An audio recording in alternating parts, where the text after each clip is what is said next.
Let's make chicken piccata.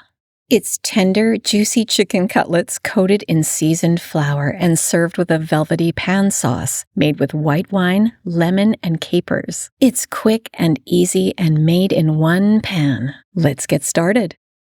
First, we'll take 2 chicken breasts. I'm just going to check them over. They look good, so I'll cut them in half horizontally. You can see that one end is thicker than the other, so I'll pound them to create an even thickness. And I'll repeat that process with the other breast.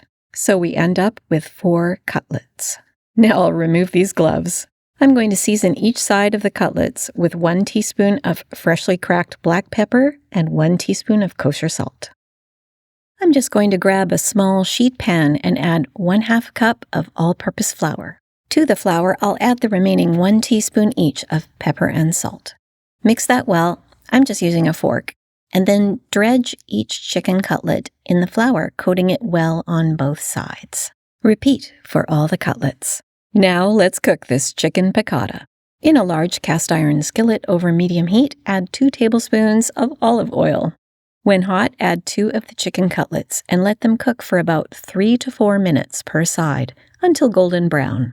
When done, remove the chicken from the pan and set aside on a plate, loosely covered with aluminum foil. Repeat with the other 2 cutlets. Now add 1 diced shallot to the pan and stir until it starts to soften, about a minute. Add 2 crushed garlic cloves and stir for a few seconds. Add 1/2 cup of white wine and stir, scraping to remove all the brown bits from the bottom of the pan. Add 1 cup of chicken stock and stir, cooking until the sauce reduces by about half. Add 2 tablespoons of butter, the juice and zest from 1 lemon. Whisk until smooth and creamy. Then add 3 tablespoons of capers, plus 1/2 teaspoon of the caper juice. When the sauce is smooth and velvety, add back the chicken and spoon the sauce over each cutlet. Garnish with fresh parsley and lemon slices.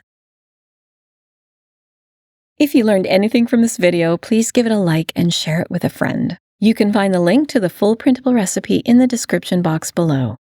Thanks again for watching, and I'll see you in the next video. If you like chicken cooked this way, try one of these other recipes.